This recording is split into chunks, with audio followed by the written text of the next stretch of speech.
Good afternoon, Race Brain Hyrox Rundown Show, the moment that we've all been waiting for months. We have our Glasgow Draft. And on today's show, Race Brain fanatics everywhere rejoice. 2 weeks ago, we got a little taste. We got the OGs back, baby. We got none other than Bracken Crocker, hailing all the way from West Allis, Wisconsin. We have Jack Bauer, somewhere in the Denver, Colorado area, and everyone's favorite female Race Brain co-host, Michelle Navaro, straight from the Jersey Shore. How we doing, everybody? What's up, Matt? Doing good. You cut us off. We were talking ripping 400s, and to bring old school Race Brain into this, the classic question is how many people in the sport of Hyrox can break 60? You just were the exception that proved the rule. Maybe you were the rule. You ran not sub 60 Correct. this week. But I'm fairly certain, Michelle, can you break 60 right now? I cannot. Oh, come on. Turnover was never my thing. I'm 3K, 5K. Well, it stands. No one in the sport of hybrid can break 60 in a 400. And Bracken, you were saying that it almost put you on a ventilator when you ran a 29-second 200. Like, that's not a good sign for everyone else because you're known as one of the faster guys. This is my first time on the track in 2 years. I ran 10 by 200 at mile pace, cut work down to 8, and then decided to run the last one a little quicker. Fell foreign. Look, it's 11:30 on a Tuesday. This show is going to come out about 3 hours from now, which means Dawson will have listened to it by 4 o'clock Central. Dawson might have a shot. So Raw Dawson Dog can't. Yeah, Raw Dog, let us know if you can break 400 or you can break 60 in the 400. I feel like Hunter can do it. He posted some track workouts he was doing either last summer in the fall. He was running like 23-second, 24-second 200s. No, he's not. Hunter has never run a 23-second. Hunter runs downhill stuff. No way. Okay, hold on. I'm gonna go. This is not a knock on Hunter. 23 seconds is legitimately fast, and there is so much of a difference between a 25 and a 23. And I don't think he can run a 25. Maybe I'm making it up. I felt like it was in the 20s though. Michelle, I felt like it was like step in here. Well, there's a huge difference. I believe you. Yes, I believe you. I believe you. Noah Lyles is running like what 20.0. We're at 19.6. Yeah. He can break 19s, but what was the Olympics was one with a 20 this year, wasn't it? Everybody was under 20. It was a very fast. All right, well, all the track people are going to come at me in the DMs. Exactly. Here's one other quick thing: the 60-60 club, sub 60 Hyrox, sub 60-second 400. That is what people should aspire to be part of. All I know is that in college, I ran 153 in the 800, and I was in an 800 group, and we all ran an open 2 once a year, and nobody broke 23. These are 47 to 50 flat quarter milers. Maybe it was a 27. Maybe it was a 27. 27, I believe that he could get down to if he's doing consistent track work. That still hurts. 23. Yeah, it's brutal. There's just no room in this on this earth for track times that are not accurate. I will just never move past it. Okay, I would like to apologize to the track community and the hybrid community and everybody for offending. I am sorry.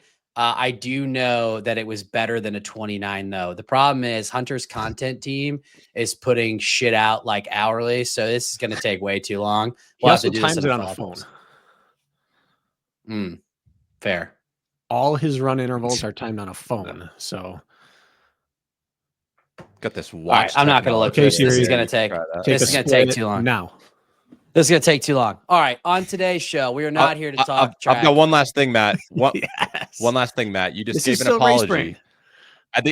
I think you need to give an apology to Dawson for not mentioning the Las Vegas draft results. Oh my God! All right. After a month and a half, Dawson, you finally get your moment in the sun. Jack, go ahead and pull up the results for our last draft where I got waxed. And apparently the only criteria to be good was just to draft the hybrid engine. You were right, Dawson.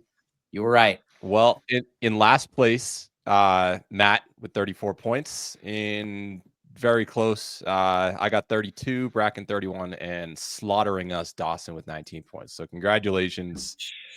It was overdue. That guy reminded us every single time a video got updated, you know. Your check is in the mail, Dawson. That's the type of draft performance I'd expect from a man who claimed Hunter ran 23 seconds in a 200. That's funny because I've waxed you in every single draft we've done except for this last one. So I have recency bias today. Well, that's fair. That's fair. On today's show, we are going to draft for Glasgow. But before we do, a little bit of controversy. Wouldn't be a good race sprint show if we didn't talk about a little bit of controversy. We know for a fact that tomorrow on the start line, we are going to have at least 2 participants that are anything but 100%. Some may argue even less than 50%. We might have the most miraculous healing time of an ankle injury we've ever seen in Sean Noble. And Graham Holiday was dealing with a hip injury.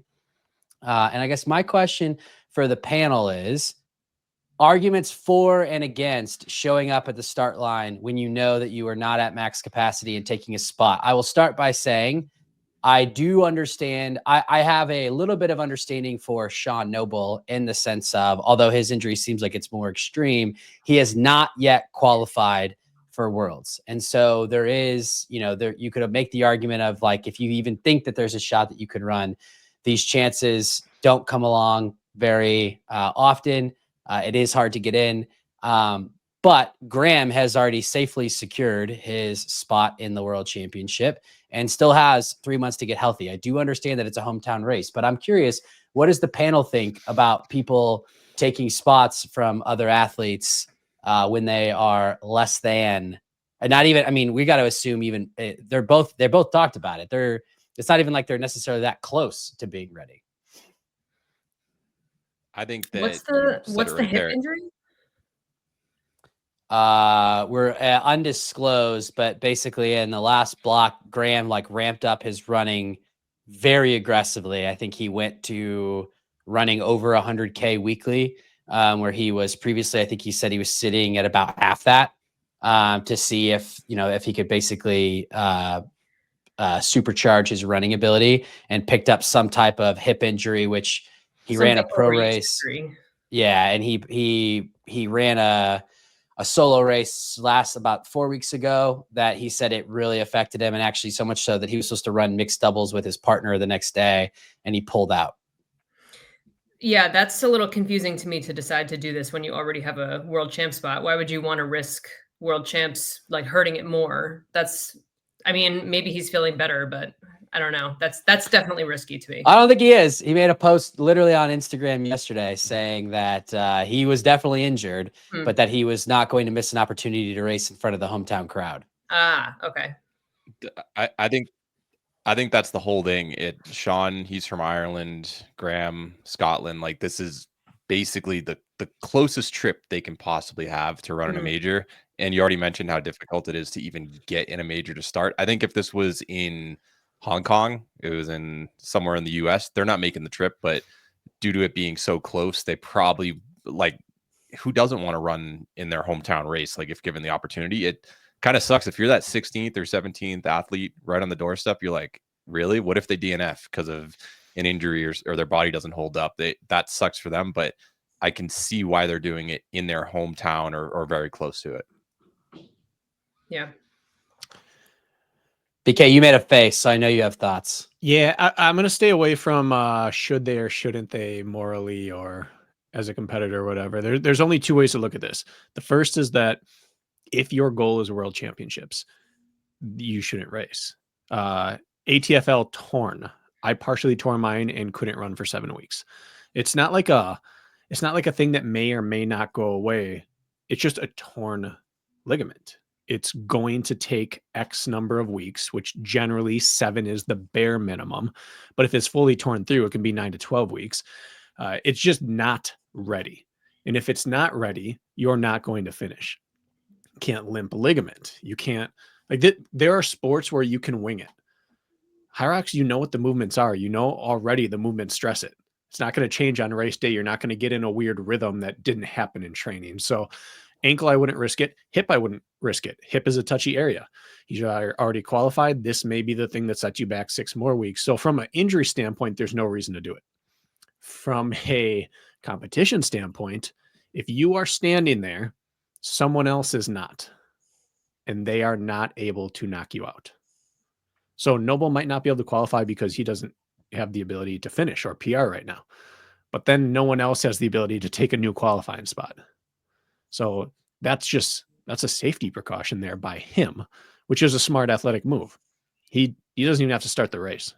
Or he can run through the ski erg, start the push and walk off and see his buddies. So I don't know which way you want to look at it. I don't think. But does that matter, BK? Because this is the last major of the season. So it does. I mean, 3 people are going to get a spot anyway, and then it's still the next option after this is the LCQ. So I would get it if we were talking about Amsterdam, but this is the last one. You've kind of cut through all the BS, which is my real opinion. Save it. You've got 1 bullet left. Mm-hmm. Like you only have 1 bullet left.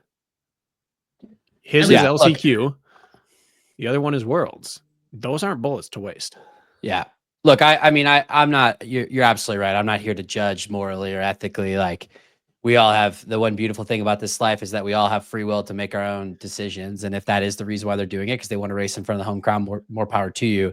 I just think as a fan, those are actually 2 exciting storylines that I think people are interested in. And I would hate it if they set themselves back further and weren't able to compete at Worlds because they raced, at least in Graham's case, raced in a major that matters because it's his hometown race. And I totally get that, but doesn't matter in the grand scheme of what he's trying to accomplish at Worlds. Whereas we saw an athlete like John Wynn, who is under the weather and just straight out came and said today, it was either today or yesterday, that he had already reached out to Hyrox to let them know that there was that if he wasn't good to go, he wasn't going to take a spot, so they could try to reach out to someone to backfill in the event that he couldn't go, and he'll make the decision early so that someone can have that spot.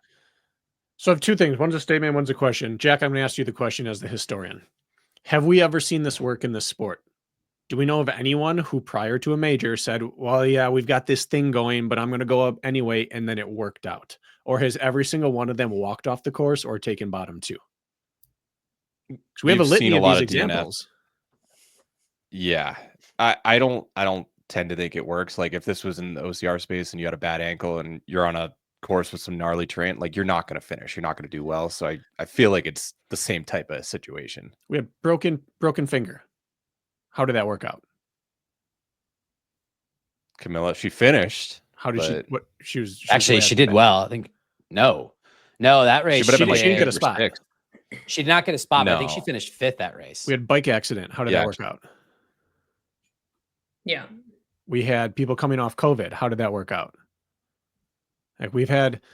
Yeah, Camilla got 5th in the race. She broke her finger. Okay, that was probably the best example we've seen. Then we've recently had people in the most recent majors. There have been specific injuries and they've never qualified. It just doesn't work in this sport. But there's no flu game opportunity. Yeah, finger is different than a lower leg or lower ligament injury when a race that is 60% running.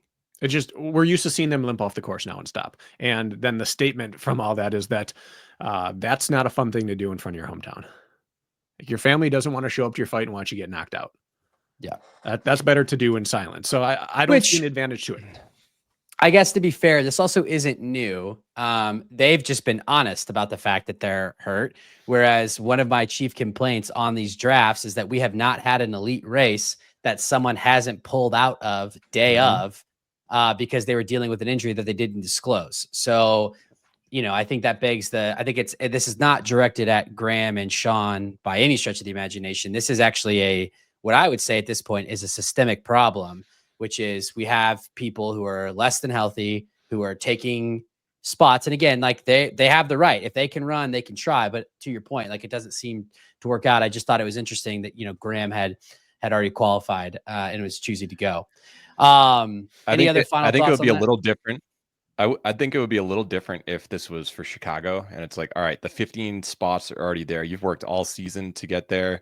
You're like, something 100%. Popped up in the final 6 to 8 weeks of my lead up. Like, I had to earn that spot. I can see you at least giving it a fighting chance at that point, but it is a little different in this circumstance. I don't even want that. We see it in the marathon every year at the Olympics and World Championships. Every single year, someone has that. I worked, I earned it. This is my spot. And then they walk off the course 5K in. Like, I know you're technically actually that happened in the women's marathon. It happened in the women's 2 miles. Yeah. And every cycle it happens. And every cycle there's someone at home like, I am so fit right now. Now you don't owe it to them, but you're also not representing your country well. So I'm not a fan actually. If I earn the spot, it's mine. I think the little bit of I'm not necessarily a fan of it. I'm just saying I could see how it would be a little more justified in that circumstance. Like this is worlds, like doesn't mean I like it necessarily. Yeah. I think it's just the opportunity too, just wanting to be in it because you did earn it. Yes. Like if I was in that spot, I'd still want the opportunity. I feel like I would feel differently if it was me. So it's tough. Plus the nature. So nature of being an elite 15 athlete is you are like an apex predator, and you got there by knowing that you're going to figure out a way. Like I'm sure they firmly believe I can still pull this off. History just says you can't. Yeah. Well, we wish them both the best of luck. Real quick, we did have some races this weekend in Rotterdam. Top 5 men. Charlie Botterill with the 57.47. Ryan Hogan, 58.54. John Carlisle, 59.40. Niall McMeekin, 60.07. Tom Francenz, 60.35. So pretty quick race. Not too crazy. Seemed to be pretty fair. And then on to the women. Tanya Strohschneider. I'm going to need to know that for later. 64.43, a little previewing. She is in the Elite 15 race tomorrow. Kim Evers, 65.15.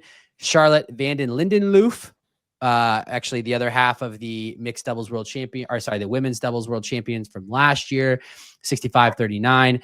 Emily Dahman, 65.41. Meryl Cliffman, 66.23. Anything stick out to you all in the Rotterdam race? Winner's time. What did that equate to in terms of her qualifying seed time? Those 2 times she ran. Good 64 question. is not significantly off her PR, right? I can actually look that for you right now. Because that's going to lead to my question for Michelle. She was a 64.43 in Frankfurt earlier this year. She's actually run a 64.04, a 64.19. In Hamburg, she ran a 63.04. So she was about a minute 40 behind her PR, but right on pace with her average. So Michelle, right. 1 week before your Elite 15 debut, you sending one? I mean, that's what stuck out to me is like, this was just last week. It's very impressive still to stay within what she's capable of, but this is a different experience with the Elite 15, just everything about it. So I'll be interested to see how it goes, but yeah, that's definitely a bold move. I would say the week before. The top people I know of sometimes like sending it 2 weeks out. That's kind of like the closest window. 1 week seems scary to me. I don't even know if you'd recover fully a week out. Yeah, but this isn't that crazy, right? I mean, we saw Dearden race Vegas and then he was back at it like the next week in Europe. I mean, this is kind of just what the Europeans do. Rich Ryan also did this. You're having people fly from Glasgow to Houston to do doubles. Yeah. This isn't I mean, the Europeans are known for this. Like I'm over here sweating the fact that I'm going to run twice this weekend for the first time. And like, that's Jeffrey Voisin runs twice in a day sometimes. I mean, like Europeans, man, like this is just what they do. The only other thing I'll say about this is that like when you're in that mindset, like pretty fresh, you're gonna get it better the next time sometimes because you've mentally already kind of broken down those barriers. At least for me, like I kind of need to feel that pain first, and then my next go at it, I do much better. So she could have a good shot at this. It might be a good strategy. And maybe it wasn't even that she sent it. Cause like I said, it is slower than her PR. Maybe she went in with like hey, I want to feel it out. Maybe I'll just go 80%, 85%, just feel my way through. If she tempoed that, she's going to do nasty work this weekend. If 80% is 64, that's fantastic. And really, I understand that like OCR always had that too. There are people who tripled every weekend. That's their thing. But the fundamentals of the human body don't change in that a 60+ minute effort with this type of exertion will not prime you. It will break you down a little bit. So the mental part is key. She's felt it. She's in rhythm. Maybe she tested shoes, Matt. Maybe she was testing rep schemes on things. It's a risk, though. Yeah, I guess question though is, I actually, this is one athlete who I don't know a ton about. Is she not the high level triathlete? I believe so. She is. What's her name? Tanya. Yep, Tanya's the triathlete. Yeah, she's a triathlete. So I mean, volume. I mean, she might be. Yeah, I hear you. Risk. I hear you, but I mean, the skill piece is huge. She has engine, she needs race competition. That, like Michelle said, she's felt that that's only helpful, but she also doesn't have years of CrossFit. A CrossFitter would recover better from this. Anyways, it's a gamble, and I was excited to see her race either way. Now we get to find out how she recovers. Yeah. It will be interesting. On to Valencia, and then we will get to the reason why everyone's here, which is the draft. Top 5 men: Emilio Aguayo, 58-38. Aitor Lizarzu, 58-56. Alan Chow, 60-43. Ruben Patino Vitez, 60-54. Igor Aruti, 61-02. I'm sure I butchered all of those. On to the women: Manuela Garcia Caparros, 65-18. Sandro Domingo Chavez, 67-55.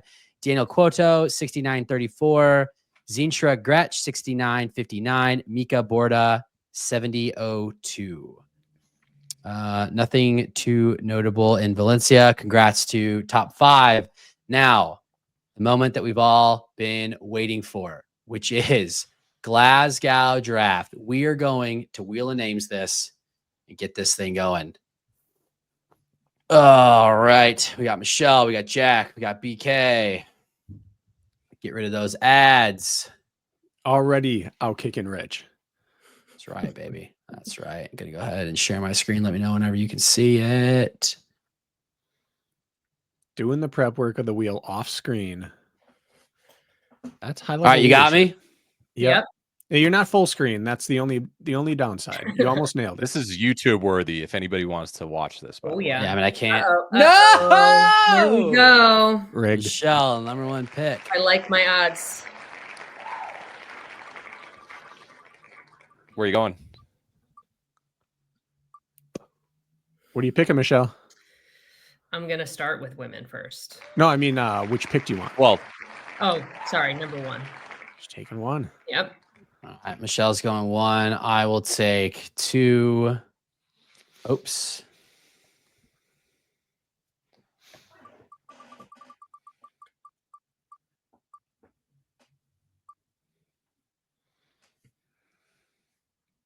Jack in the 3. That's what are you the worst thinking, spot. Jack? I'll go 3. All right. BK on the snake, just like he likes it. He's offended that he didn't get the spin. Whatever. I'm going to use this. No, Matt, you have I'm to. going to take that personally. I'm taking the turn. Give me the turn. That's fine. Okay. I'll lock you in for 4. Okay. Right. Just in case there's an issue. I'm not even What if watching it lands? I'm past Glass this. breaks. Oh, Glass okay. breaks. Rich and Debo both join the draft. All right. All right, we're gonna go Michelle first. And Michelle in her very first in her debut draft gets the first pick. Jack, you want to share your screen? I was, but it looked like you were sharing the Wheel of Names at the same time, so I'll just redo it. Yeah, if Dawson All right, did well so last time as his first time, I like my odds as a first timer here. Yeah, Dawson had one 19th to score to strategy, and beat. it was pick the hybrid engine. You are closely affiliated to RMR, so choose wisely, Michelle. All right, I already noted that I'm going to go women first. Give me Lauren Weeks, please. Bold strategy. Yeah, I'm not. She's just incredible. I've had the opportunity to race her a few times at DecaFit, most notably at the World Champs this past year, and it was it was just a show. Honestly, she's 100% on a new level. I'm always excited to see what she's capable of, and how she races is just, it's definitely inspiring. She just kind of goes for it every single time. So we'll see what she's got this time. Jack, I think the better question for you might be, out of how many of the last drafts have started with the Lauren Weeks first overall? Ooh, I'd have to pull that up, but I would say almost all of them. It was either her or Meg. We tend to go women first. Yeah, at this point, if Meg's not in the field, there is an obvious choice for first. I think it's fair to say you run this race 9 times out of 10. Lauren's probably going to win it 9 times out of 10, and maybe 10 times out of 10. I think the only time she was not in the top 2 was when she was like 8 months pregnant. So, and we still probably drafted her higher than some athletes. Unbelievable. Yeah. I mean, it'll be interesting, right? I mean, well, not interesting, but like, I'm excited to see where her fitness is at. She was, for Vegas, she was training simultaneously for a 50K in the mountains, as well as training for this. 100K, I think. Oh, yeah, okay. Yeah, 100K. Yeah, 100K. She didn't end up doing it though, right? I was upset. Yeah, she didn't do it. Which is probably best case scenario for Hyrox. Yeah, yeah. All the training, none of the damage or recovery. Yeah. Yeah. She's going to be a weapon out there. She's also, for those paying attention to the CrossFit Open, which Miriam Von Rohr is currently waxing everyone. She took back-to-back event wins. Lauren, I believe, is top 2,500. I think she was actually top 70 in 25.1. So she's fit. She's real fit. That's the right pick, Michelle. Definitely. I am going to go with the second most obvious pick. It worked out for me last time. I don't see a reason why it doesn't work out for me this time. Give me Hunter McIntyre in the 2. Another shocking pick. I think for anyone that paid attention to Brisbane 2 weeks ago, I think the most impressive thing to me was that Hunter ran I believe it was a 55:33. It was 55:30s for sure. And he was not being challenged in the slightest. He won by over 4 minutes. It wasn't particularly close.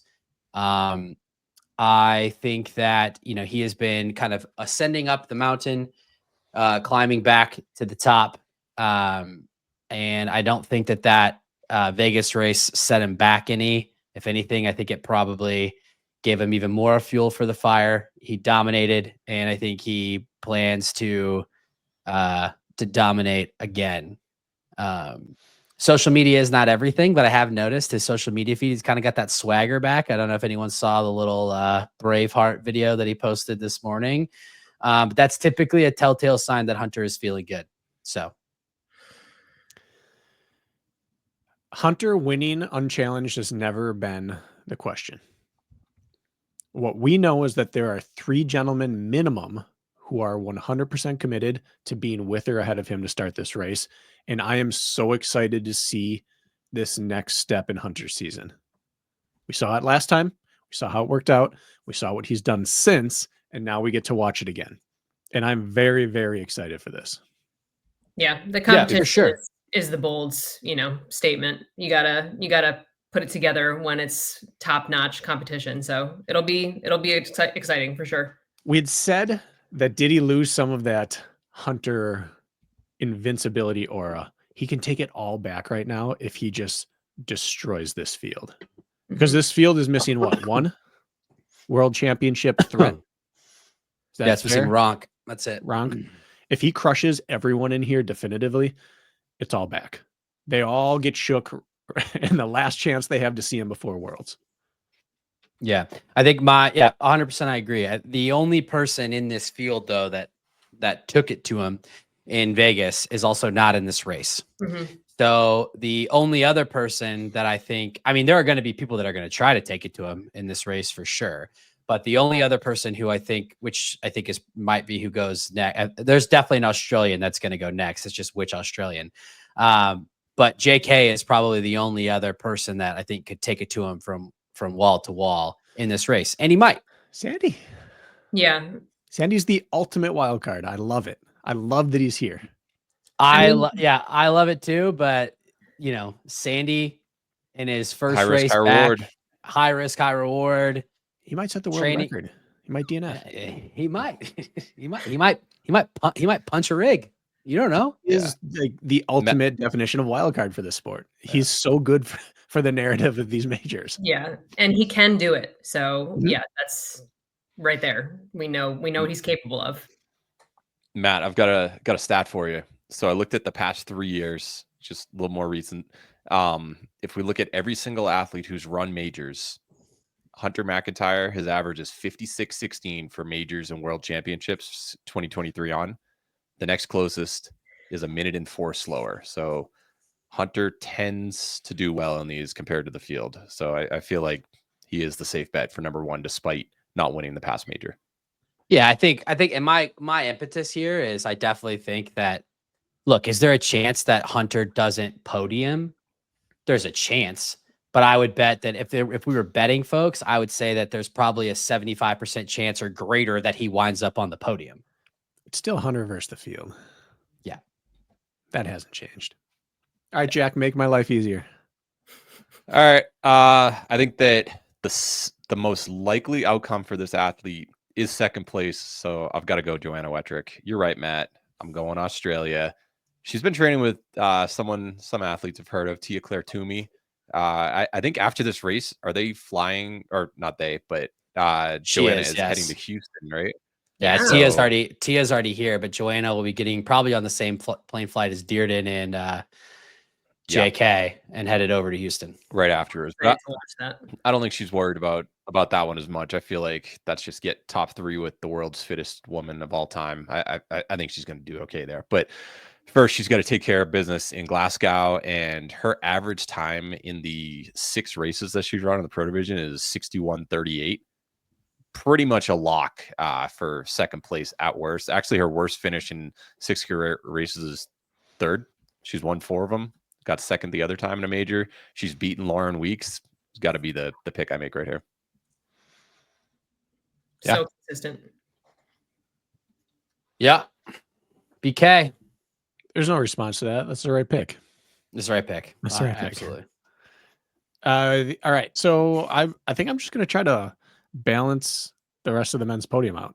So I'm going to take James Kelly because James Kelly has yet to really prove that he shouldn't be taken in the top 3 at a major now. He's a known commodity. And I'm torn between 2 men. But even though I just hyped him up, I'm taking Tim. He is just getting better. And I think he has a higher high end than anyone else in this field. He looks so effortless and snappy when he's clean, and he's making it deeper into the race looking clean. So even though Sandy, I think, can win it, James and Tim are 2 of the 3 that are going to be on that podium.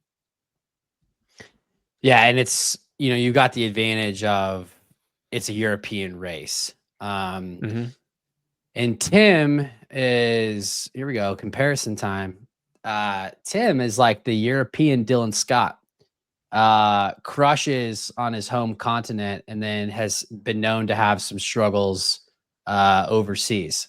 If you look, although Hong Kong being a little bit of an exception, although everybody was kind of on equal playing field, Tim has run some 50s. Again, time doesn't matter, but his best times have all come in Europe. This is a quick flight for him. No reason to think that he can't just crush it. Yeah. Jack, what would I was just going to ask, what would you do if you're James Kelly in this race? Like, what type of strategy would you do? What he's been trying to do ever since he locked up a qualifying spot, would you see if he can just take it wall to wall? I would try to do what I wanted to do in Vegas and execute this time. He had some paperwork issues in the middle of that race, and he had to undo it. I would just want a clean execution and ride off towards Worlds off that, knowing, all right, I don't have to worry about that. I can mind my P's and Q's. Yeah, this is the time to test strategy out and with the competition that you'll be up against. So, yeah. Yeah, I mean, I feel like is it fair to say that in the men's race, you kind of have to, if you want to win, if you view yourself as being not a podium threat, but a number one finisher, we know how that race is going to be won. It's going to be 3, 4, 5 big dogs at Worlds who go out hot, and one of them is going to hold it the whole way through. And I mean, I could be wrong, but like in every single race, someone has been able to sustain it. So I think you kind of have to prove it to yourself. Like, can I sustain it or can I not? Because I think the days, especially in the men's field, of waiting around to eat up the field, that's not going to win you a race anymore. You might get onto the podium, but you're not going to win that way. I think you're right. The sport's too good now. Someone's going to survive it. Every time someone's going to survive it. So you have to be at least in range coming off the push. Yeah. Like worst case scenario, that is now. That used to be smart. Now it's like you're playing with fire, being a little off the back. Yeah. All right, Jack. All right. Rounding out the women's podium, I'm going to have to go Linda Meyer, who just took third place last race, 13 seconds behind Joanna. I feel like I've got a really solid women's squad so far. If you look back at her career in majors or world championships, she's either finishing second, third, or getting like 11th. So I'm just hoping this is one of those races where she ends up on the podium again. But she had such a successful season 6, and she got off to a rough start, finishing 12th in Hong Kong. But that third place finish in Las Vegas about 6 weeks ago, that brought a lot of I feel really good picking her again. I think she has a lot of confidence. Yeah. Yeah. I mean, we've talked about Alinda a ton on this show. If it wasn't for Joanna, I think we're coming into the season, we all would have said if you had to predict podium spots, it would have been some combination of Lauren, Meg, and then Linda. Mm-hmm. She proved that she wasn't healthy at the beginning of the season. Vegas, she overcame some actually pretty tough odds, fought back to third. You got to think that she probably focused on cleaning that up. I think this is absolutely the right pick, Jack. Well done. I'm also going to stick with the women. I am going to go with the Brit, Kate Davey. Kate has finished third in an Elite 15 race. She actually finished. She also had some troubles in Vegas, although she finished. She wound up finishing 6th, which is, it's crazy that is like I think we talked about this in the recap last time. It's actually crazy that that's like a disappointment for her at this point. She's been ascending. I was messaging with her this week. She had some troubles on the wall balls. She said she estimates that she's done over 4,000 wall balls since Vegas. So that's not going to be a problem again. So I'm going to go with Kate Davey. Another one who's been very consistent and very impressive. So very smart. Her Michelle. 3 majors this year, she's been 4-3-6. She's the 4th woman off the board. It makes sense. She's not going to, she's not going to blow. She's not going to blow up. She's not going to finish outside the top 5. Yeah, for sure. All right, I'm up. Got back-to-back picks. This is so hard. Just because I feel like the men's field is so unpredictable. We've talked about this. Is this where you're going to shock the world, Michelle? Yeah, well, probably. I think I have to choose Sandy here. Ooh, as risky as risky as you can be. He almost won the world championship last year. How can you not choose him? He has the ceiling, and he also needs a spot. So I think he's going to be gunning for it. He's had enough time to prepare after the last major. So yeah, let's see what work he's going to put in. I don't know what else to say. I feel like on his day, he could be the world champ. So how could you not choose him? It's a good pick. That's it. He is the ultimate wild card. Yeah. He's the only guy on this list that's ever challenged for a world championship. Yeah. The ceiling is as high as anyone. Yeah. Yeah. I mean, this is, Jack said earlier, risk reward. BK said it. You could get a world record. You could get a DNF after the sleds. You don't know. You don't know. He has the most creative ways of impacting races. He's like the Joker to Batman in this. He just like exists to disrupt these races. I love it. Yeah. I mean, there is zero question. I mean, he might have the highest. I mean, he might be up there in terms of ceilings with Hunter. But then he's just gonna, his floor is the basement. It's funny that in an alternate universe, he and Ronk are switched. He's just figured it out and won world championships, and more often than not been on the podium. And Ronk has come up short a few times. I don't think he is any worse than Alexander Ronkovich at all. But Ronk's consistent. That's the only difference. Yeah. It's fair. Michelle, back to back. I could go so many different ways here. I think I'm going to go back to the women, and I'm going to go Lucy Proctor here. I knew she wasn't going to fall back to me, but I really wanted her to. I was really hoping. I think we're all waiting on Proctor. I'm really impressed with what I've seen so far. And I feel like it's another Joanna type situation where like the more she gets the experience, the better she's going to do. And she's already done so well. So I want to see what she does. I think she's a great pick as well for the top. Now, Vegas was her debut Elite 15. Is that correct? Top 5? Yeah. Fifth place. Yeah. That's the right pick. Yep.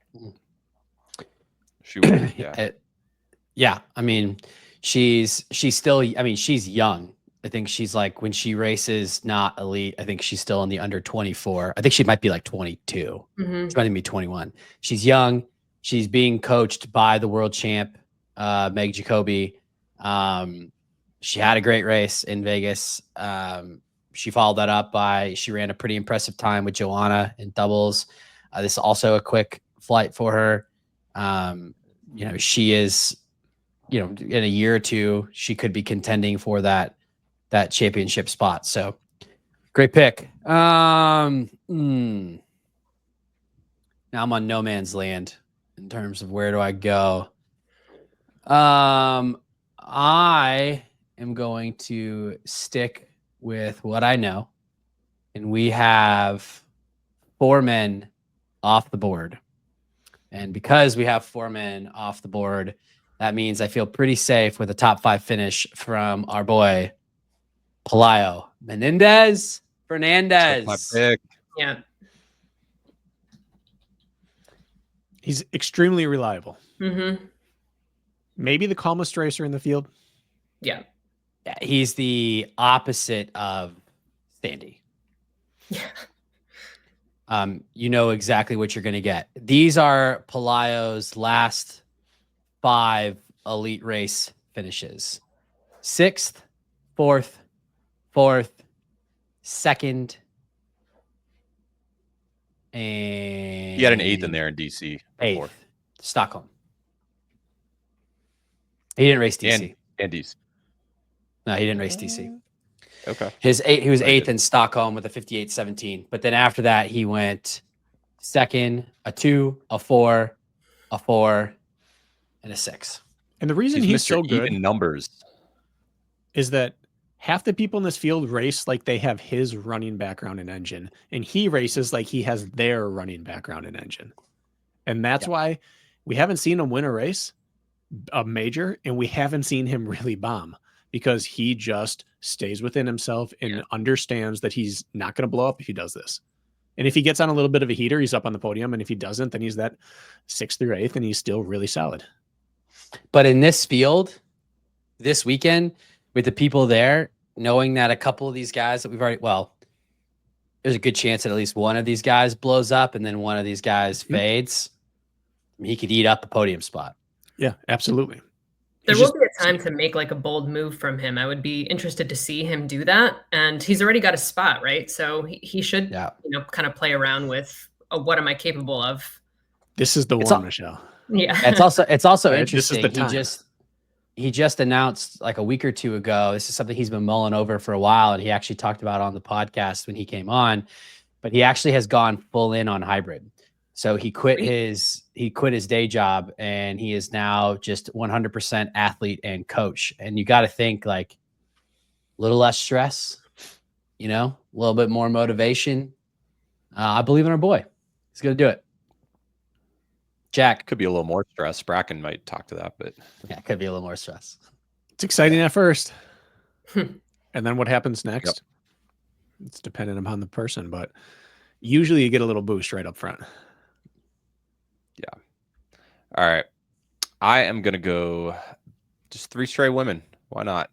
This athlete finished 4th at the World Championship last year, Viola Oberlander.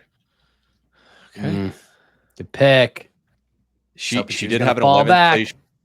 Yeah, she had an 11th place showing in Hong Kong, which obviously that was the first time she's missed the top 10 in her life, but she consistently is in that like 4 to 6 range. And you kind of, just like with Pelayo, you kind of know what you're going to get from her if she's healthy. She was dealing with like an illness or something in Hong Kong, if I remember right. Yeah, and I picked her. It was great. Yeah. Okay, so she's healed. Yeah, and then she had the sled issue in Vegas. Mm-hmm. Yeah, and what definitely hasn't been the lead. She was like 2nd/4th at the World Champs because of the wall ball situation. Yeah, Wallgate 2025. Yeah, she's right up there with. I mean, kind of, if you look at it with Sandy, where if you just take what they almost did at Worlds, it's crazy they're picked this low down. But they're both understandable with the reasons that have popped up this season why they're here. But she had 2nd place potential at Worlds. Yeah, she had a string of bad luck, but you got to Jack's point, you got to think she's healthy now. Again, quick flight from Germany. The travel's not going to be an issue. She's too good to not get back to where she rightfully belongs. Well, and I guess I'm not arguing you, but it's something I guess I don't believe about Hyrox anymore is that someone has to be healthy now. We didn't see this with OCR. So much of it necessitated long, slow mountain work. People stayed pretty healthy and they got over injuries pretty quickly. We didn't have the injury conversation prior to big races.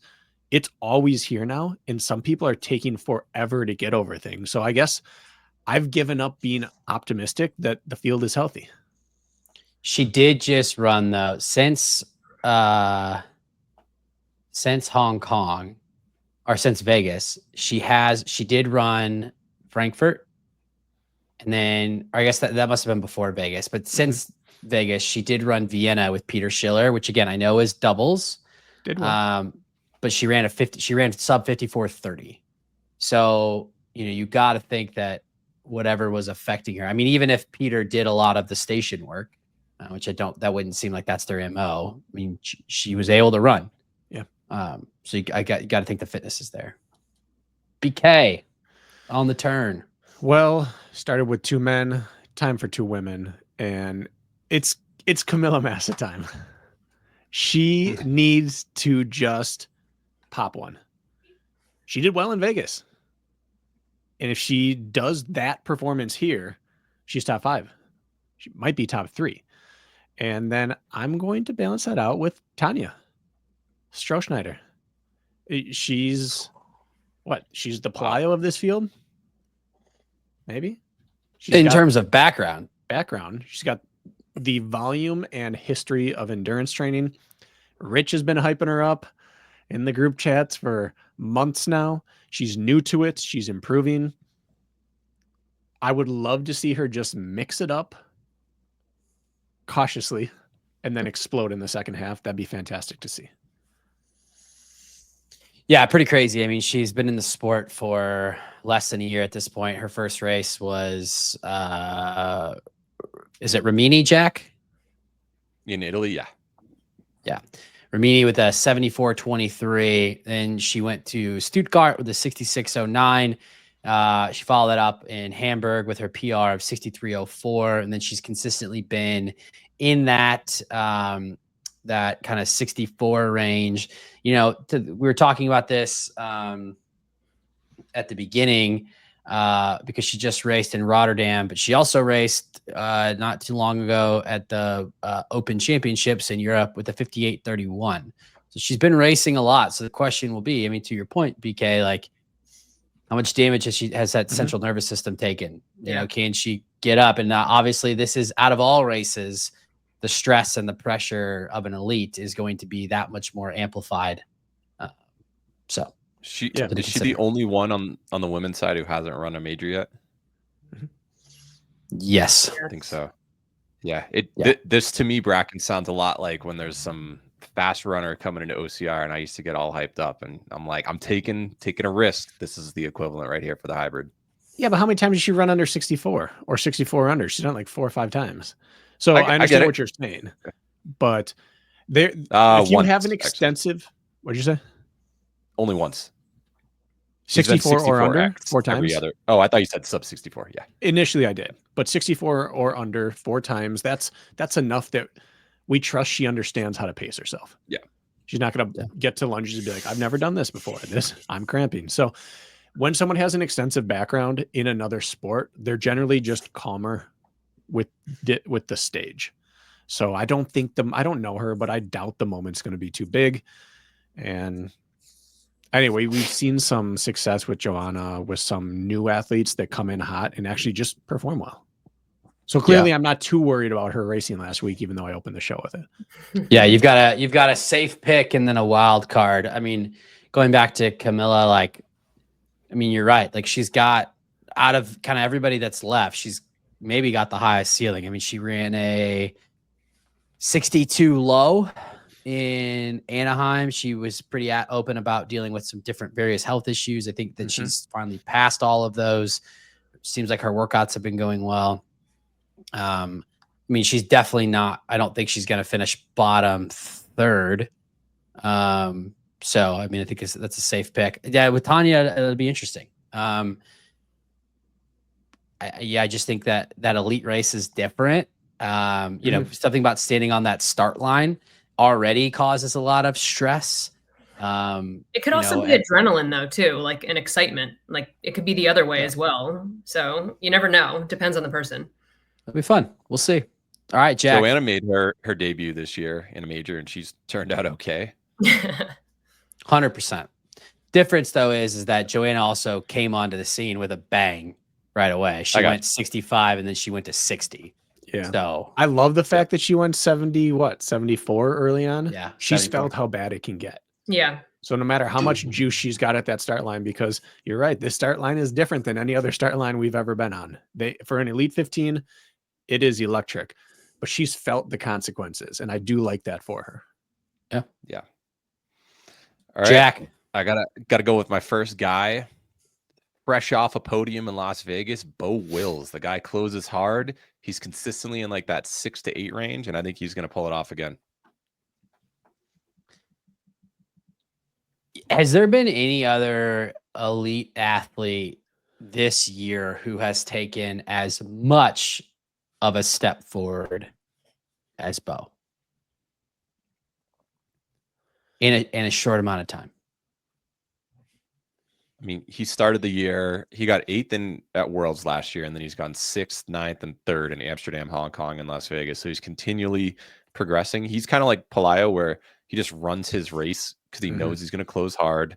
Just super consistent across the board. You definitely have a good point, Matt, that he's just taken that next step. But he, like, other guys have like come onto the scene with a bang. Like, even with like guys like JK, like you'd see him get up there into that like top 5 kind of range. Last year, the conversation around Bo was like, look, he's going to eat you up. If he's around you in lunges or wall balls, like, he's going to eat you up. But no one really viewed him as a podium threat. He was kind of like that, you know, he's kind of 10th, 11th. If you're there, he could eat you up and get to 9th or 8th. But to just, that Vegas race was impressive because he took it out, and yeah, he ate people up, but like, he was also in the fight for quite a long time. You know, where we've seen these other people show that kind of top end, or at least they had that potential. And it's like, I don't know if it's just like time on task, and he was just hammering and hammering and hammering, and he finally broke through. But I can't think of someone else who kind of was toiling in that like back third, who all of a sudden just lurched forward into podium contention. Yeah, and I think the important thing we found out about him is that he doesn't just have his crazy close finish when he dawdles early. That's always the question about big kickers. Are they kicking off a slow pace, but can they kick off a fast pace? He closed off not being left alone. He was up in the fight more. The sleds did pull people together weird in that race, but he was in it and still had his type of finish. And now you can expect that out of him. You never really know until you push it early if you can still do unbroken all the way through, and he proved he can. And he beat the previous major winner, James Kelly, by 26 seconds. It wasn't like he just snuck by him or anything like that. He had a strong showing start to finish. And once you beat those people, that's kind of who you become. We've seen that through the years. Like, you're not intimidated by them anymore. You're like, I can do this. He's had 2 lifetime majors podiums. I think his confidence is going to be sky high right now. Yeah. Oh, man. This is tough. Oh, this is so tough. Would love to phone a friend. I'm gonna go with a woman. Oh, I hate this. I am gonna go with Zara Piergiani. Yep, that's final answer. Zara Piergiani. I'm gonna go with Zara. You can't change it. Yeah. Look, when it comes to Zara, I think a lot of the same logic applies. Typically, these are her last. What number woman is she off the board here? 1, 2, 3, 4, 5, 6, 7, 9. She's 9th. Okay, these are her last. I was gonna say she's never elite races. She did do 9th in Vegas. Hong Kong, she was 6th. In Amsterdam, she was 7th.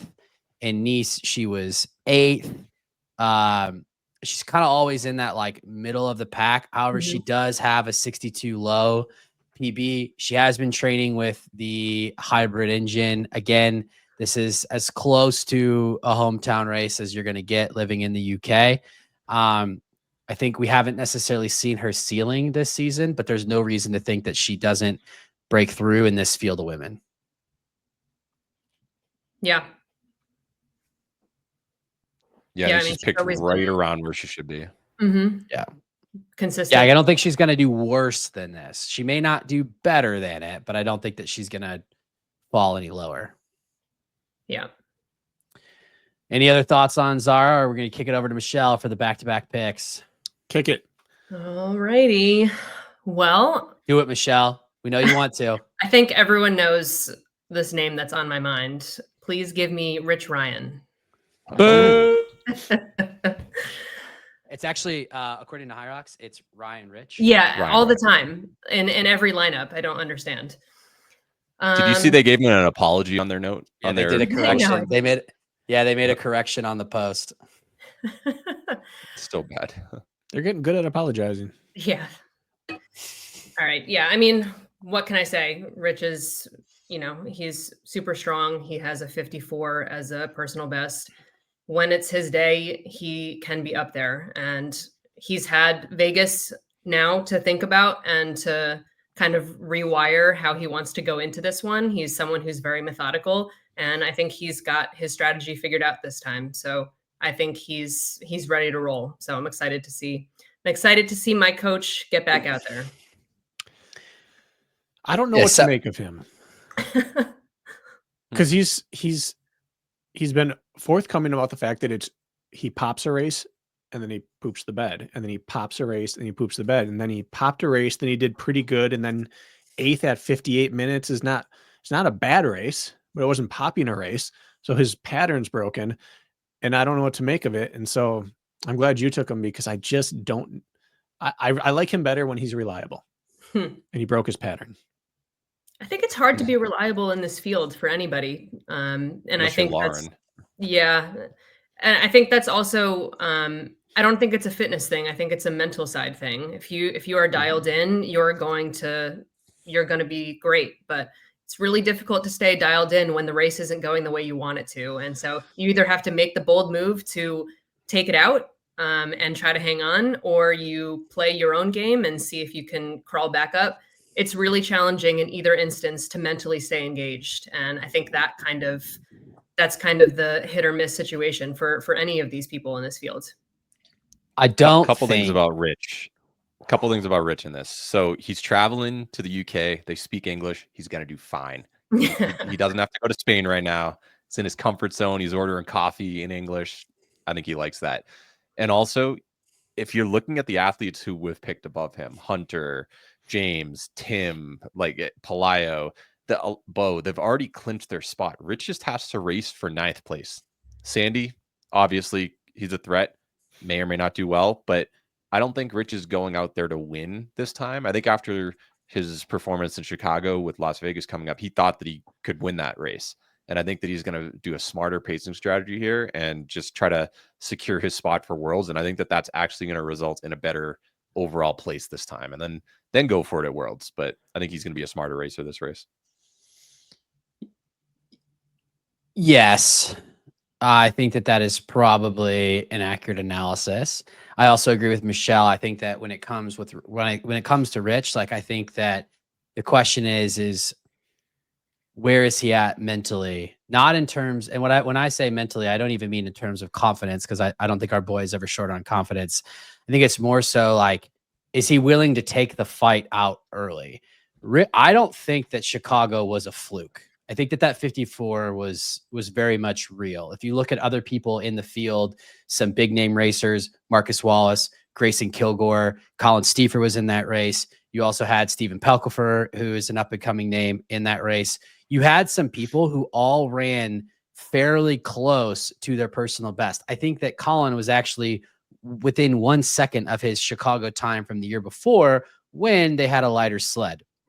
Grayson Kilgore was right around his time. So I don't think that it was a fast course. The difference is Rich was conservative through the ski, smashed the sleds, which I think is what he kind of talks about. Like, you know, is he going to go for it or is he not? And then he basically held on. I think the question is which Rich are we going to get tomorrow? Is he going to take it out through the sleds? Is he going to go for it? Or is he going to be conservative? Because we've already seen he's got unbroken wall balls in his repertoire.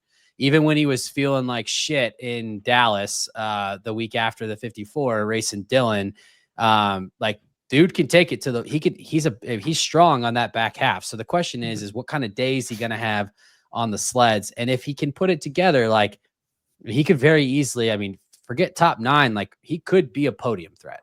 Yeah. Yeah, I agree with both of you. And I think what Jack said, though, is a single most powerful check in his column, which is that he doesn't have to do anything. Yeah, he doesn't have to. Now, we said early on, you can't win this race unless you go out foolishly, semi-foolishly. But you can make the podium if you don't. Maybe. But you can go top 9 however you want to do it. And so he at least doesn't have that pressure of, do I need to risk it? He doesn't have to risk a single thing if he doesn't want to in this race. He just has to take care of business on the second half. So I don't know how he does it. I still think he's going to work the sleds because that seems to set him up with momentum. But I think he cooked it 1 ounce too much on the pole last time.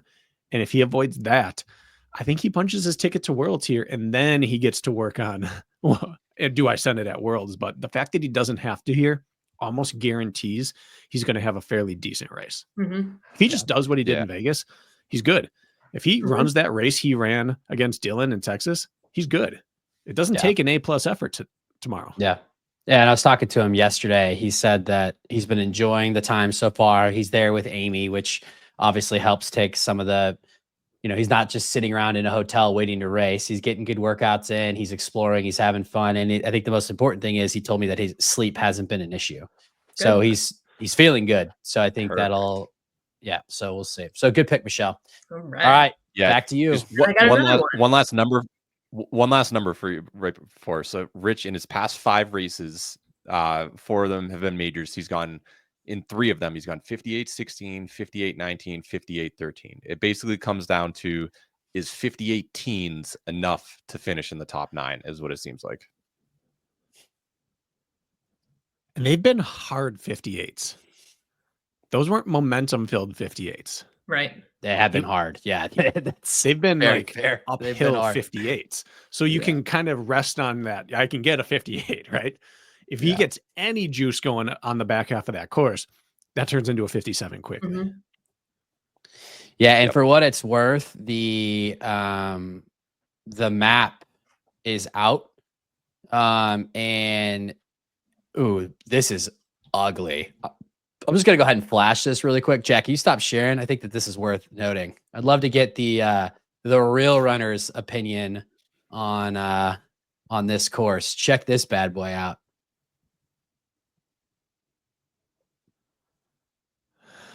Oh. It is a 3-lapper with a lot of turns. Some turns. That's the best venue that they could find. This is tough, fellas. Yeah, I don't know. Weird. To answer your question on 58 teens, I don't think we're going to see a world record on this course. Certainly. Yeah. Time will be slower in theory here, but I've said this before. People look at the long Chicago runway and say, this is a runner's course. I actually think the opposite. The better your running is, the better you can start and stop and get back to your running. If your running is already at the brink trying to hold on, having to brake and accelerate and brake and accelerate takes you out way quicker.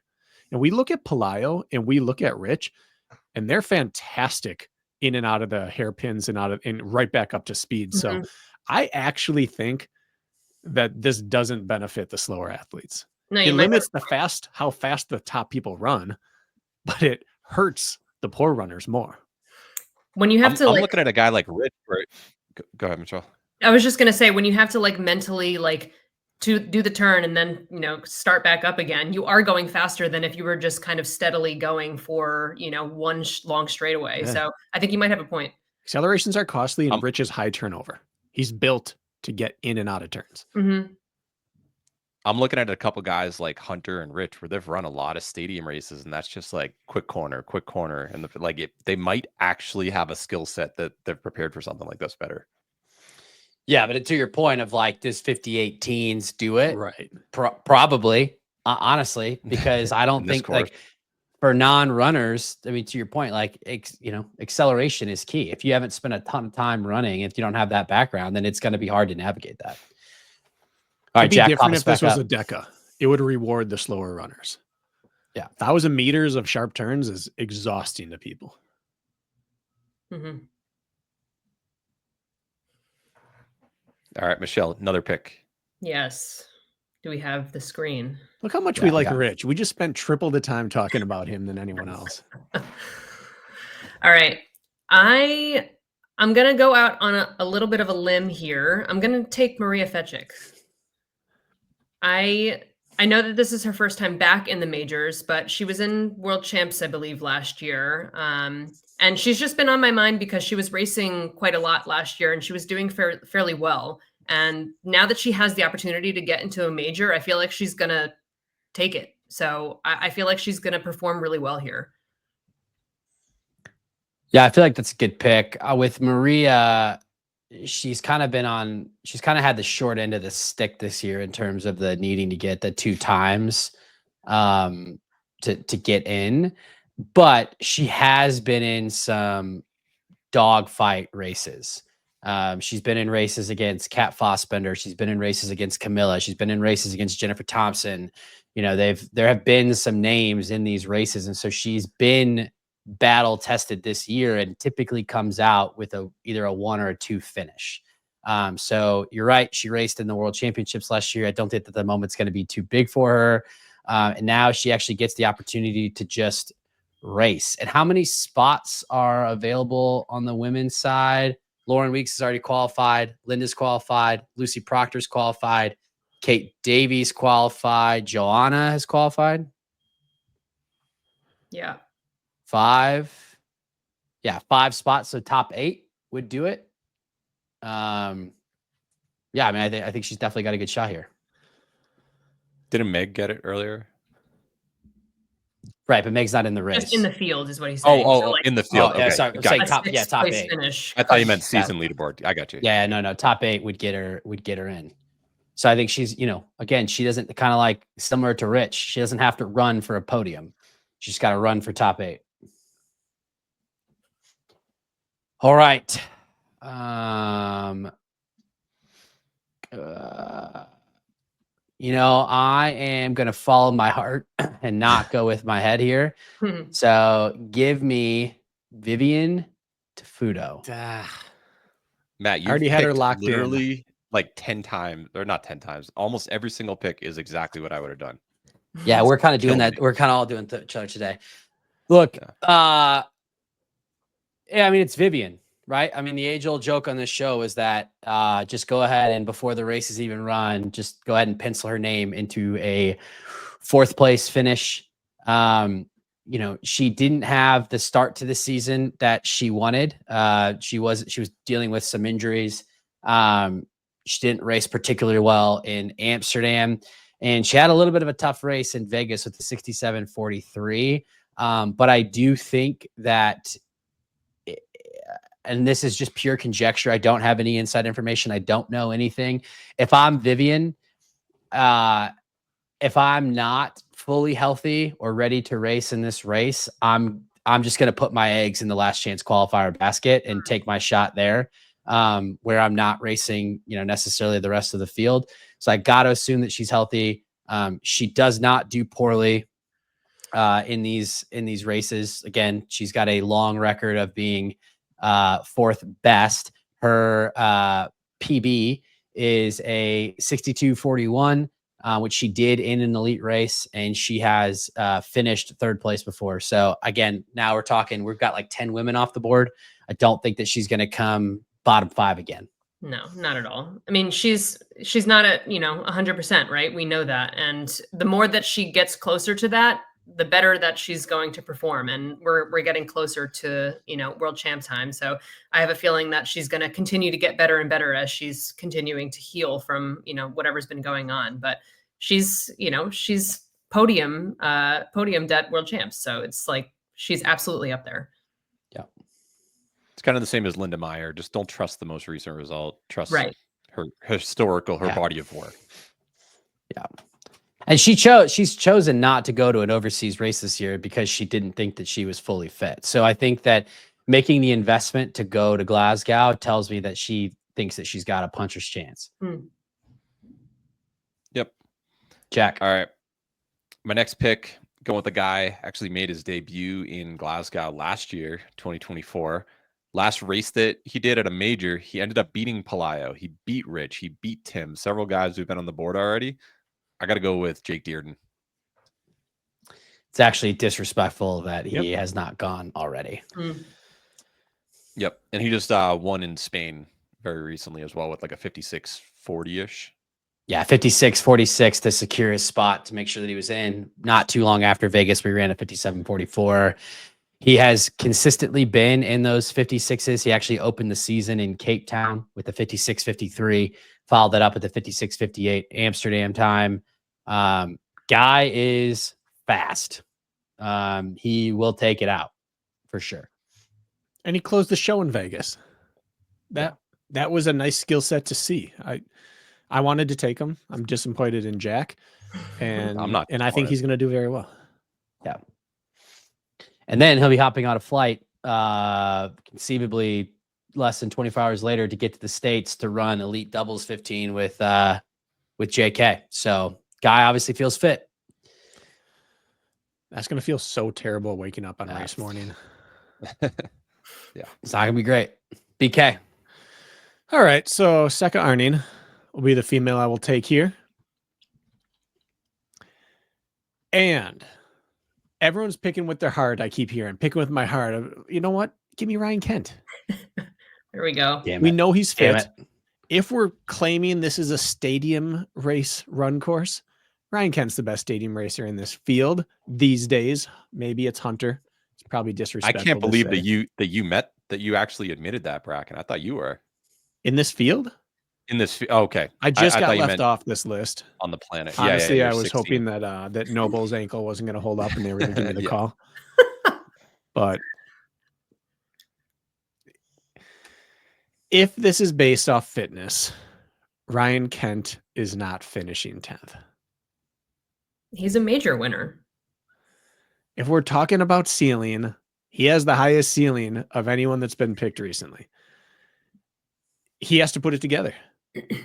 And unless he's done and washed up or checked out or whatever it is, it's going to happen at some point. So it might as well happen now. He should just pull up alongside Rich, be like, all I need to do is finish 9th or better. It's all I've got to do this race. Don't come out of sled pulling 4th and then run a crazy fast lap.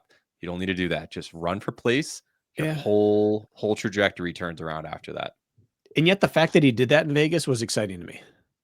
It at least showed him I can get to the lead if I need to. If I want to, I can get up into the podium mix. He moved up big, just like Rich did that day. And he saw, all right, I can. It went downhill from there, but he hadn't sniffed a podium in several races. And he was up there again. We know he could. He was in it at burpees. He had not been in it at burpees in a year. Yeah. Or more. Yeah. And you start to question it. You start to question it. He at least knows he can. So I am going to be in his camp until the day I die. And I hope he comes back to life right here. Look, he crossed the Rubicon, right? In the sense of he finished a race in Vegas. That was the big thing for him. Then he ran a surprise DECA fit. He got a penalty. It wasn't even for like skipping something. I think it was for not setting a ram down gently. And Jack, you're the stats man. What was he? 30 mid? He was like, his adjusted time was like 31 low, if I remember right. Yeah, so he was like 30 mid, not being challenged, just kind of showing up on a Saturday in the middle of a training block. And, I actually was hoping this one was going to fly under the radar because of recent results. I should have known based on my 5K run that there was no way that BK was going to let him slide. I talked to him yesterday, and I think that the difference is the way that he is talking about the race is like old school, confident Kent. What he told me is that I won't share exactly what he said out of respect for him and wanting to keep that competitive edge, but let's just say that his intentions are not to finish. And you could just tell in the way that he was talking that he thinks very differently about what he's capable of in this race. There was no hint of, I just need to finish. For sure. He's done that already, right? Like that was the first check off the list. Let's finish the race. And then he went to the DECA and performed well. He performed at a high level. So now he's ready to go. He's got the confidence back. It just takes one. Like that's why I was telling you, like, switch shoes, try something, like just one thing gets chambered and goes off. And he's just like, I'm him. Like, I can. And that's all it takes. He's never not been good ever. Yeah. Doesn't matter what some of the results have said. He's every bit as talented as any man in this field. 100%. And fit. That's the thing. Yeah. He hasn't lost. BK, what do you say about a confident Ryan Kett? I mean, he's scary. There are very few people who are scary in this sport. When he's on one, he scares you. Yeah, it's it'll be fun. Jack, when he's confident, he's so tough. You can't crack him when he's on. He's also one of the few people that is not scared, although this might be different now, but historically he's not afraid of Hunter. He's one of the few people that's beaten Hunter. So there might even be some for racing Hunter. Yeah, he gets up for racing Hunter. And if he feels like he's confident and he's back, I think that'll give him a little more of an edge. Jack. Yep. All right.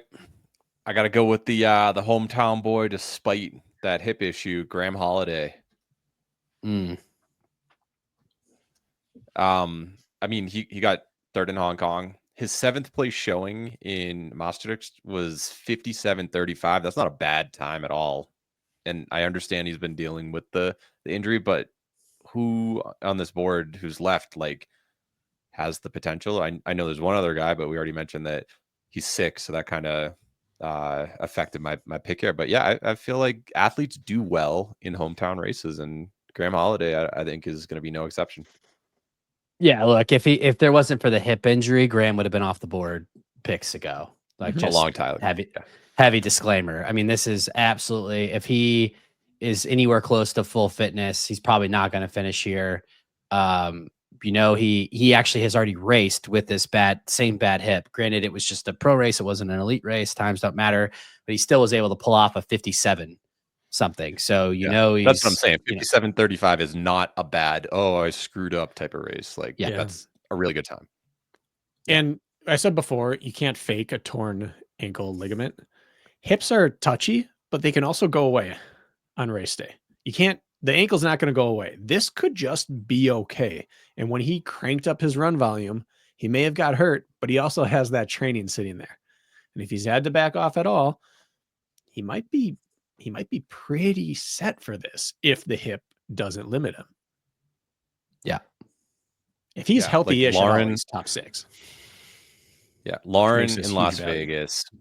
Yeah, we've seen Lauren in Las Vegas, Alex in Vienna. Just athletes tend to just have a super performance in their hometown race. Yep, no doubt. And with that, the long game worked. I played you all by asking a question, downplaying. Give me Jonathan Wynn. He made a post this morning that he slept last night. His metrics were feeling better. He was going to go for a run. Things are trending in the right direction. He's got another 24 hours to get over this thing. He was unfortunate to just miss out in Vegas. He's also one of the most consistent Elite 15 racers. We talk about, will Rich's 58s teens be good enough to get in the top 9? These are John's last several elite races: 58.08, 57.30, 56.45, Nice, which was a tough race, 61.01. But then you go back to that 57.06. Short flight for him. He kind of runs in those 57 highs, 58 lows, especially in this field for, whatever number man he's coming off here, the 11th. I don't think John Wynn, if he's even remotely healthy, I don't think he's going to get 11th. That's exactly it. If he's at 85+%, this is a value pick. Michelle. All right. My last guy, please give me Yannick Chapla. I know the last couple of majors, he didn't have that great of placement, but he did get 4th in Amsterdam. So let's see what he's got this time. He definitely can be up there. So I'm going to go with him. That's the pick I would have made as well. I approve. Not that you need my approval, but you're taking it anyway. Appreciated. 2 hours ago, John Wynn said his heart rate's fine. So I feel even better about that pick. Yeah, Yannick. I mean, look, when he's racing in Europe, he's a weapon. Mm-hmm. I think it's simply put. It's great. It's a great pick. All right, Michelle, your first chance at a wild card. Will you pick someone on the board or will you pick someone not on the board? I didn't know that was an option. Wild card. Oh yeah, that's an option. I picked Maria Fetchik last time. She was not on the board. You can do Meg Jacoby. We've had, I think BK picked Chris Rogloski one time. He's always picking Chris's, whether it's Chris Bob Brown or Chris Rogloski. Someone who will show up out of the blue. Give me Sean Noble here. Another hometown guy, as we were saying. Why not? This is what wild cards are for. Yeah, he's the wild card. Maybe I'm wrong. Let's see how the injury is. Maybe he healed a fully torn ATFL in 6 to 7 weeks. Maybe it wasn't fully torn. Yeah. Maybe. Maybe. Okay. I am going to go with a woman here who has a pretty high ceiling and actually typically races fairly well in these elite races when she gives a shot. Give me the Aussie living in America, Jess Petro. Jess has a PB of 62.23. She's also finished as high as 6th place in a race. She has been getting better and better. She raced well in Hong Kong. She raced well in Amsterdam. She's got plenty of elite races under her belt. No reason to think that she doesn't do well in this field. I think she had a quick doubles as well. Yeah, she did. She raced with Ted Petro, raced an hour flat. All right, Jack. Sorry, I was just trying to knock off there. I have to assume she carried that team. Have to. Yeah. All right, I'm going with the guy who participated in the Goofy Games with me over in Dubai, sat on the bus next to him, Tomasz Tverdik. He has a 4th place finish at a previous major in Vienna in the past. And anybody who does goofy games with me, you're getting my pick. Listen, you get a foreigner talking with Jack, 4 consonants in a row in their name. It's a lock. Yeah, it's strange combination of them also. Yeah, and Tomasz was also like doing some mental math on the bus. He's like, okay, if I run this time, then this would put me in 16th or 7th. I'm like, okay, he's a math guy also. I like him. So did you ask how to pronounce his name? I have in the past. Richard Heineck confirmed it for me, and we've been doing it correctly. So is it Tverdik or Turdik? Probably not the second one. Yeah. It's not Turdik? You're pronouncing the V. Yeah. Yes, like Michelle said, has a V. Okay. Anyway, well, and it's like Tomasz with an H. If hometown heroes exist, what is Afon? Is he Welsh? He's from Europe. I thought he was over in. I thought he was from Wales. Nah, his flag is United Kingdom, GBR. which I guess he could be Welsh. Yeah, he could be Welsh. Yeah, I thought he was Welsh. Give me Afon. This man has popped times. Now he doesn't have to travel far. He's in the homeland. Home cooking, as Jack would say. This is a regional advantage. Travel time plays. Tell that to Rich. We know he's been fast. Now he's going to do it on this stage. Afon Humphreys. Yeah. Right. Avon. What is it? I like it. Avon? Avon. Avant-garde? Yeah. That's right. All right. I like Afon. He's got an 8, 9, and a 15 in his previous 3 majors / LCQs. Pencil him in for 7. Got to do it eventually, right? Yep. Got to do it eventually. All right, gang. He was leading one like 20. Oh, Jack freeze for anybody else? Yes. Yep. All right. Unfortunate. I'm sure that whatever he said was super insightful. You guys froze for a second. I'm still here. I can hear the audio. All right, Michelle, hit us with your team. All right. In her inaugural draft. I've got Lauren Weeks, Michael Sambach, Lucy Proctor, Rich Ryan, Maria Fetchik, Yannick Chopla, and Sean Noble. And on team Matt, we've got Hunter McIntyre, Kate Davey, Pelayo Menendez-Fernandez, Zara Piergiani, Vivian Tifudo, John Wynn, Jess Petro.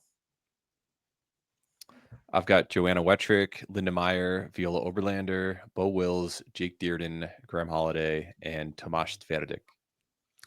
JK, Tim Vienisch, Camilla Massa, Tanya Strohschneider, Seika Arning, Ryan Kent on the comeback, and Afon Humphreys. All right, gang. We did it. I think the storylines in this race are, well, what would you say the storylines are, BK?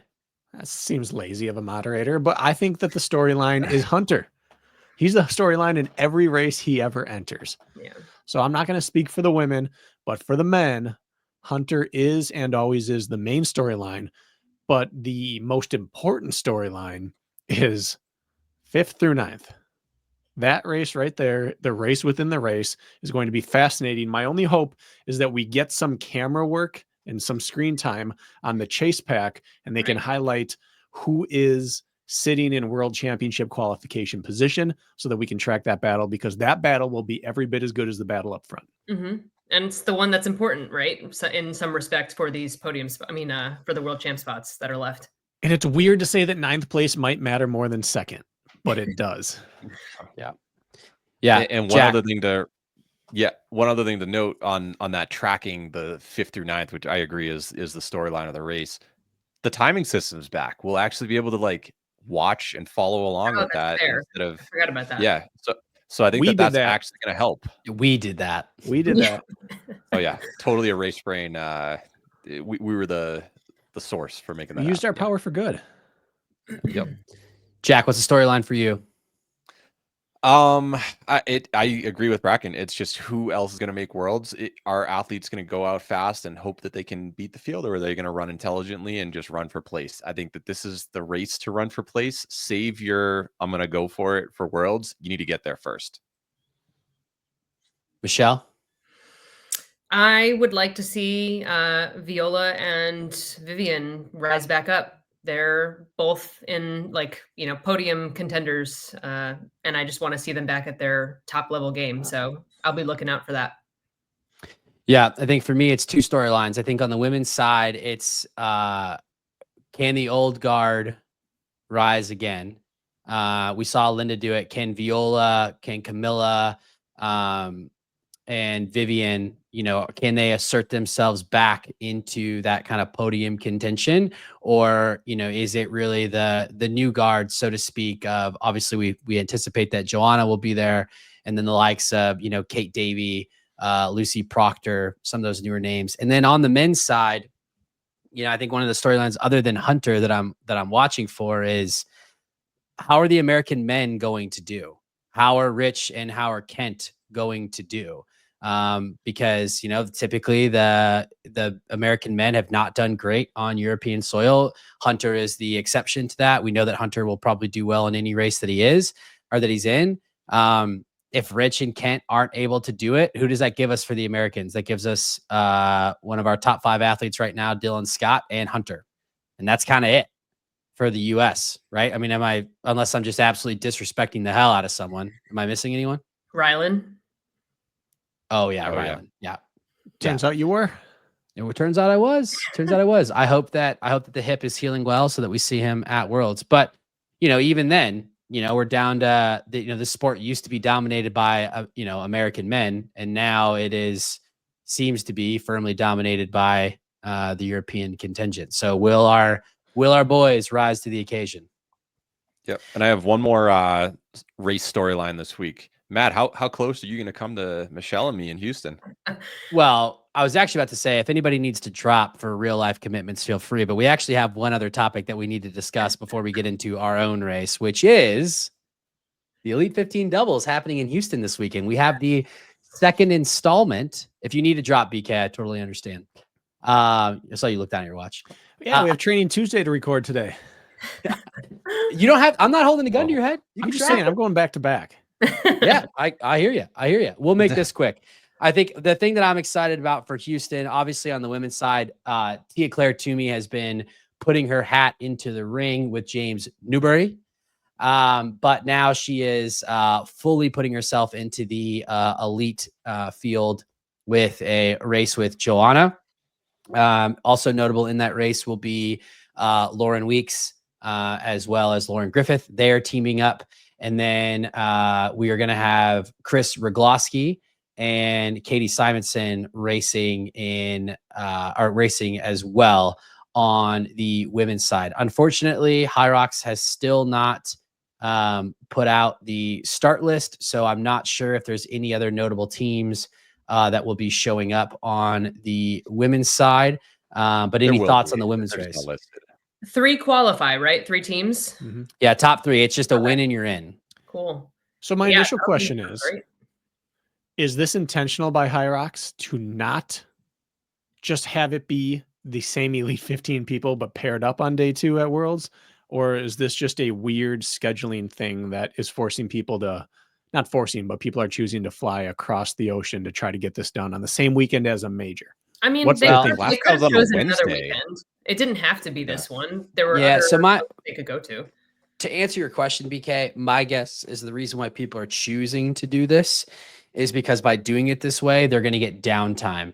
They could race in Miami, but that's going to be end of April. You could also race in Paris, but that's also going to be towards end of April. And then I think the only other one after that is London, which is also end of April. So by doing it this way, in theory, they get they've already qualified for their solo time. Then they get their Elite 15 doubles out. Then they can get some downtime and then they can build into Worlds. No, I get that. I'm saying from Hyrox's scheduling side, why did they do the thing we rip on Spartan for, which is put 2 important things on the same weekend on different continents?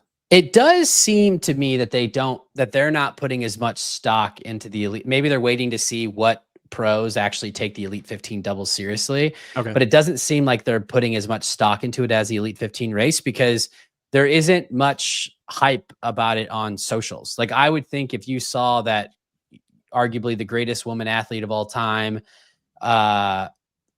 not in Hyrox, but I mean literally the greatest athlete in terms of Tia Claire Toomey has said that she's going to do it. You have your arguably greatest female racer ever also doing it. You've got some of your biggest names on the men's side doing it. You'd think that there'd be a push on socials for it, and there just hasn't been. So we'll see. And then on the men's side, we know it's going to be a battle because we have at least 4 teams. So someone is going to be SOL, and we might have more teams. We've already noted JK and Jake Dearden will be flying over. We've got the Scotty boys, Raw, Debo, Marcus Wallace, and Dawson Miller competing. We also have Dylan. So nasty.